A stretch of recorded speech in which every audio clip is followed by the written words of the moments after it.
Assalamu alaikum, Imam Asif. How are you doing today? Alhamdulillah wa alaikum salam. How are you? Good, Alhamdulillah.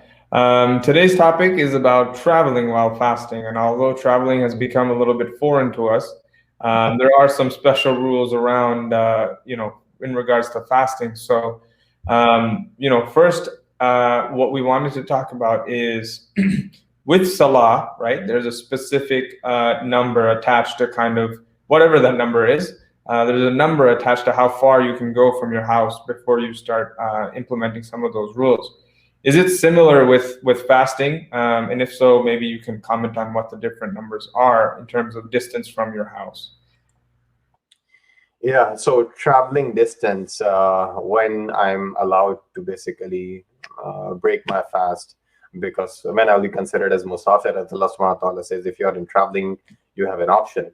So let's start with the numbers. SubhanAllah, you'll be surprised that from the classical scholar point of view, there are more than 18 opinions about this. Two of them are most famous, so we'll mention those inshallah.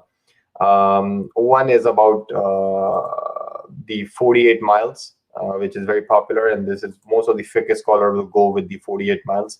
And second is Ibn Taymiyyah's opinion, which some of the later Hanabala went, is that local culture will define how you're going to explain yourself as musafir.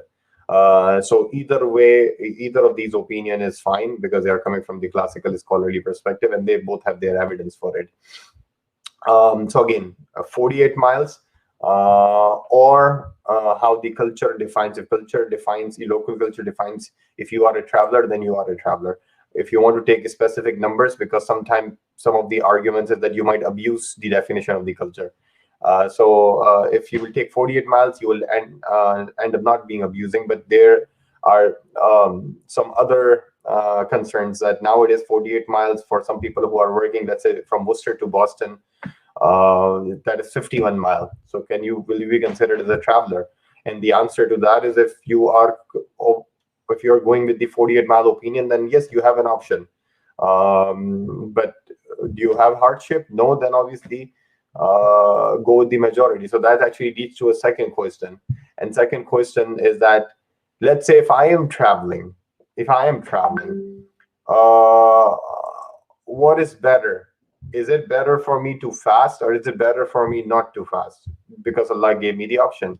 So this is where there's something which is agreed upon and something where scholars were disagreed. All these scholars agreed if there is a hardship on traveler, then they should break the fast. All these scholars agree. But where scholars have disagreed, that if you're traveling and if there is no hardship, what you should do. That's where majority said that if there is no hardship, if you're traveling, then you should continue your fast. It's better. Even though you will break, it's fine. It's permissible. Hanbalis minority Hanbalis would say, no, it's better for you to break fast, because Allah subhanahu wa ta'ala becomes really happy when you take benefit from his concession, rukhas.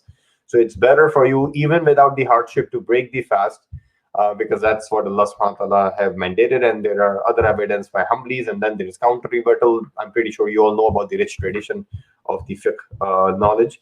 So the point is that there is a disagreement. I have seen there is a lot of argument in the Muslim community about this. Just appreciate that there are disagreements between the scholar, and you can follow the opinion which is convincing to you, and let other people follow the other imams of school of thought, which are coming from the Quran and Sunnah. And inshallah, we will going to live happily. Yeah, and thank you for that answer, because the second question is kind of a follow-up to the topic of the hardship and the concession portion that you just responded to, which is, for example, so if someone does decide that they should fast, right? If someone does decide that they want to take part in this tradition of the month of Ramadan, typically, for example, what happens in Salah is, if I'm flying from Boston to Los Angeles, when I land there, I pray according to their time. Now, what do we do about breaking your iftar or starting your fast? If I'm flying from Boston, if I leave at 12 o'clock, when I get to, it's a 6-hour flight, but when I get to Los Angeles, it'll be 3 o'clock. So which time do I break my fast according to? You don't break your fast until at the local destination sun is set. So your fasting from Boston to California will increase. But you can compensate once you are coming back from California to Boston. So many times, actually, you were very generous in your question. Otherwise, people would ask if you are coming from Saudi to US. So that's then we will advise that your fasting will be very long. Don't do that. And if you're going from US to Saudi in those timings, then your fasting will be extremely short. So there is a reason why Sharia gave that concession. And if you feel that there will be hardship, because now, even nowadays we are traveling in plane, but we know the fatigue on in the traveling. So there is an option in the Sharia, and if you will use it, some scholars say Allah subhanahu wa ta'ala will be happy. And if there is no hardship, you can follow the majority, you can continue fasting. And then scholars, when the majority says you can, it's better to continue fast if there is no hardship, you can continue until you get the hardship. If you get the extreme hardship, you can basically break your fast, even according to majority. So inshallah, may Allah subhanahu wa ta'ala guide us to the straight path, inshallah.